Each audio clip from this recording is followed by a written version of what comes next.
if like me, you're also tired of sifting through hundreds of pairs of footwear, but you still can't find that one pair that fits you perfectly, I feel you.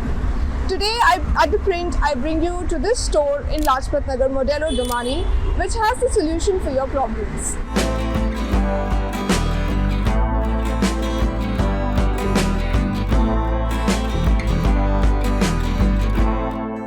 Today at ThePrint, we have with us Ayush Dewan Khurana, the founder of Modello Domani, who is already, as you can see behind me, has achieved many milestones in this specialized shoe business that he's in. And we will talk to him about his venture, how he came up with the idea and where he wants to take it now. So over to you, Ayush. Firstly, thank you so much for such a polite and a humbling introduction. The idea of Modello Domani actually started in 2010, if I'm correct. So the concept actually started from the loafers of Zara. So in Delhi, all the brands were coming in India at that point of time, and Delhi's first showroom of Zara opened up, and they were doing loafers at that point. And I remember bringing one pair of loafers home, which was at a price tag of something 4,500 rupees. And a friend of mine, rather a relative of mine from Agra, actually told me that, hey, I actually manufacture for this brand and I actually export to this international label. And I was like, no, you don't It's know. Impossible. It's a Delhi thing. So you'd have no idea. But he was like, no, he was very insistent about it. And he actually showed me a pair. And that's when I was actually blown away. And I was surprised that Indian manufacturers and actual Indians are actually making such amazing pairs of shoes and craftsmanship, and everything is happening make in India. And so that basically just sparked that reverse engineering concept in my head, and I was like, I really need to get to the bottom of this and actually find out exactly how such a beautiful pair can be crafted in India, and we are just giving it out in the world. So why not create a brand which is for Indians and made in India? And did you then move on to do any specialized training in this art, or did you just simply pick up the tricks of the trade? Why not? The latter. Because I was already doing my economics from Delhi University, and by that point it was too late to just change my stream and just get into fashion. So I just reverse engineered how a shoe is crafted. I visited the factories, I saw the laborers going at it, and I just saw exactly how a hand-stitched, hand-burnished, hand-finished product can be made so beautifully and so intrinsically in India.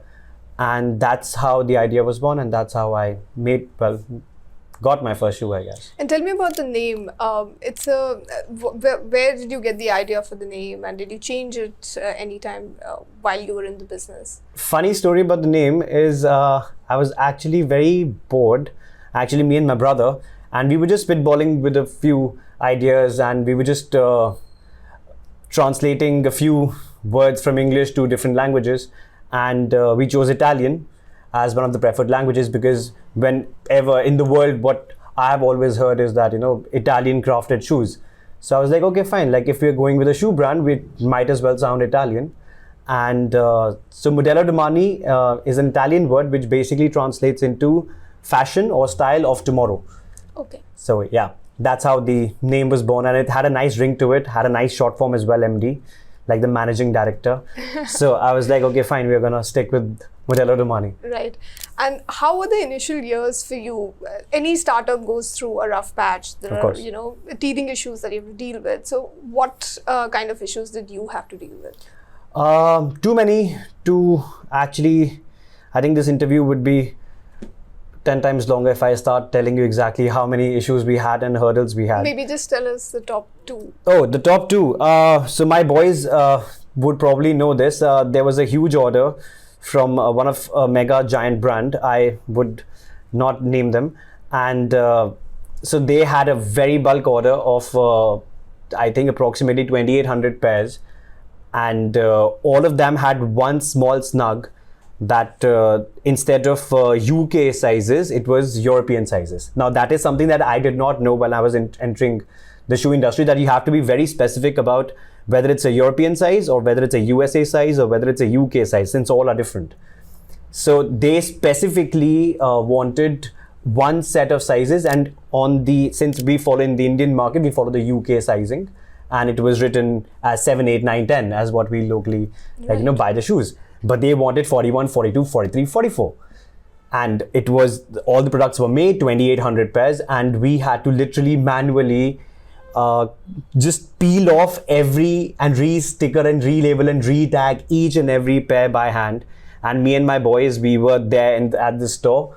It took us approximately 3.5, 4 days to get the job done, and then we had to send it, ship forward, right? But a great learning experience also. Never make that mistake again. Yeah, never. I always ask now, what size are you specifying to, US, UK or European? Please be clear. Right. Or we just print them all, just to avoid that confusion. So this is just one major hurdle, and I would, at that time, the brand was not that big, and the brand was did not have that much amount of strength. So it was just hands down work. And we were just all at it, and we got the job done. So I'm grateful for that, and here we are today. Yeah. So when you say that here we are, I mean, there's a lot going on the wall behind us. So tell us a bit about this. Like, how have you managed to, get all these big celebrities and film stars to endorse your brand? So this started in 2017, and approximately 5 years back, I kind of revamped and reconstructed the entire brand. And I had that idea that what I told my mom was that, one wall I'm going to keep empty and I'm going to keep vacant, because I'm going to fill this wall with the best media coverage and with the best celebrities wearing my brand. And my mother was like, okay, that's quite inspiring of you, but and entrepreneurial of you, but beta samajh ke. So I was like, nahin, I will let me keep this wall plain, and I will fill this wall. So I took that as a personal thing, that as my personal mission, that one day I will actually fill this wall. So yeah. And tell us about the awards you won. You were just mentioning to us before we started this interview. Right. So Next Brands, great people, great company, and these people actually choose only 50 people in the entire year for this honor award, and alongside me, and I'm a very, very small person in the list of other 49 great giants and personalities of the Indian cinema and of the Indian industries. And I'm just honored that I actually got this award on 4th of March. So it's very new. Oh, it's very, very new. That's why it's placed right there. But tell me, Ayush, in this time and age where, first of all, COVID changed the, shopping behavior, everybody moved online, and we have plenty of options, no matter which platform you go to, or if you step out at physical store, you'll get so many options. Do you see that the demand towards specialized shoes is actually changing, or is it growing or decreasing? Where would you place this industry in the middle of this e-commerce boost? Right. So I would say up till 2019, pre-COVID, if I may state that correctly, pre-COVID, there was a lot of competition, and a lot of brands were actually importing a lot of shoes from China. Right. So after COVID, or during COVID, or during the pandemic, most of the imports stopped. So that really disrupted the entire shoe industry massively, because a lot of raw materials used to come from China and obviously other countries as well, and we were importing a lot of small raw materials which used to go in the craftsmanship of a perfect pair. The entire industry was really shaken up. A lot of manufacturers closed down, a lot of industries closed down. So yes, it was a very troublesome and a very tough and a hard time for everybody, not just the shoe industry, but everybody, all the working class throughout the country. What we were able to do is we just revamped the entire brand. So pre-COVID, the mission or the aim of Modello Domani was to become one of the most premium designer-oriented brand, and I personally wanted to make it the next, if I may say, it's a Versace and Manish Malhotra of India. That was the ideation behind the brand, to make it a big designer label. What COVID basically made us realize is that the spending power is going down and the entire economy and the market is suffering.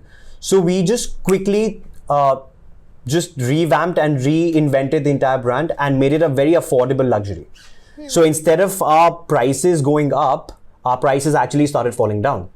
And all the price points came down, and we made it more affordable. We made it more eco-friendly. We made it more casual. So we launched an entire line around that, which is more budget-friendly also. Plus, keeping in mind that people will not be corporates anymore in the truest sense, because people will be working from home more. Right. So we started... The entire work industry is changing, and people are working from remote locations and absolutely. all of that. So when you're working from home, it doesn't really matter, like, the waist down. So that was the idea, and we quickly thought that, everybody wants to be comfortable. So we launched our own range of slippers, which were again very budget friendly, very pocket friendly, at the same time so super comfortable that, well, even the celebrities could not resist it, and everybody is wearing that at home. Okay. Tell me about this. When people come to you for specialized shoes or designs, what do they really ask for, and why should they come here? Like, what is it that you offer that other stores don't offer? So one thing I can say loudly and proudly, we are the most affordable designer footwear brand in the entire country and perhaps the world.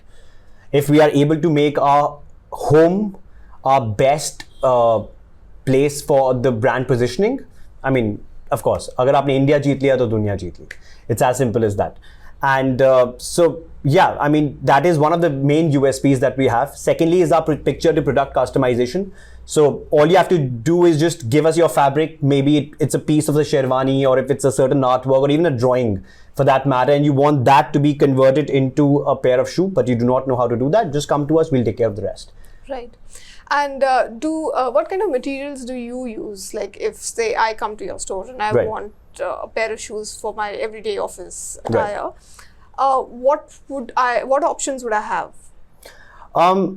Well, the funny thing here is, if a lady walked in and asked me, okay, what do you have for me? I will very humbly and politely say that if you have a husband, boyfriend, or brother, I will have a lot for him, but not much for the women, because we're still working on Lady Domani, and I think by 2024 is what we are basically targeting to launch a whole new variety and the whole new line for women as well. That's where you want to take this brand also further. Yes, I know you would have asked me this later on, but yes, that's by 2024 we are planning to launch Lady Domani, where we will have loafers, slip-on slippers, and the whole charade and the whole collection for women as well. However, right now Modello Domani is 90% men, and that's our prime market. And if somebody is supposedly walk in, you want a jutti, you want a slip-on, you want brogues, oxfords, slippers, you want something casual, you want something formal, you want something to match your attire, or be it a sherwani or a cocktail night or a tuxedo, we'll hook you right up. What we have started doing now is that we have started keeping more variety which is ready to go. Because what I realized is that the Indian market and even a customer in general is quick buy. Like, they would want it right off the rack. They like something, they want to buy it. They don't want to wait for 2 weeks or 3 weeks for it to be customized as per them. Yes, of course, there's a market for that also. But majorly, a lot of people would just want off the rack. Right? Just come see something and pick it up. Correct. So if somebody is to walk inside the store and they're like, okay, I want to customize a certain way, we have over 550 SKUs live right now in the brand, in the showroom and online. So I'm pretty sure, we will hit the right buttons when it comes to offering you the right pair for your attire. But however, there are exceptions, and there are people. Have to wait. Yes, there are people who would want it to be customized as per exactly their specification, and for that, like I mentioned, we have picture to product customization. You can just tell us your idea, the material, the kind of material that you want, be it leather, be it vegan, be it a velvet, be it suede, whatever you need. Yeah, so I was just reading on your website, and you also mentioned that you also have some special diabetes shoes, and then you have again this vegan variety. So tell us more about this. Because I'm sure a lot of people do not know that you get vegan shoes as well. So please tell us more about this. So I would actually love to give a shout out and a special mention to Mr. Prahlad Kakkar. He basically gave me the idea that, or rather pushed me in that direction that, you should do diabetic shoes. There's a huge market for diabetics in India as well. And if not many people know that diabetics have a very certain requirement in their shoe. It has to be super soft. There's not supposed to be any stitching which is coming out, because if anything basically pokes the foot, it's very sensitive. So it has to be very well cushioned. It has to be very light. It has to be, there has to be a certain amount of compression when you walk. So it's a very delicately crafted pair. So we started with doing those as well. Yes, they do not look very grand and very attractive as one would see the fancy shoes around us. Yes, they are a little simpler, I would say. I would not say that they're not as loud, perhaps, as how the fashion speaks. Yes, it's more. It does the job well. It serves the purpose. It serves the purpose, and it keeps your feet healthy. I mean, that is the main idea. Right. So yeah. And what more for the brand? I again, read that you are planning to take the used shoes back and then start an NGO. So tell me about You have done your research well. So yes, that is the NGO that we have already registered for. Okay. It's called I Am Domani. What is the idea behind it and why the NGO? So as we grow and as we go forward, what the brand, or what I personally, my brainchild was that I want to give back to the society as well, and for all the love and support that we have had in the nation and in the world, and from all the people who have used our products. So we just want to give back to the society as well. So I Am Domani, like the name suggests, means that I am the future. So the concept of the NGO is that the Domani for you in the present is somebody else's Domani, in brackets, future.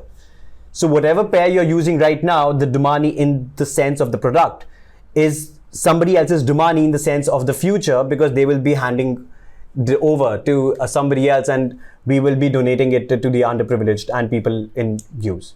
Okay, wonderful. Yeah.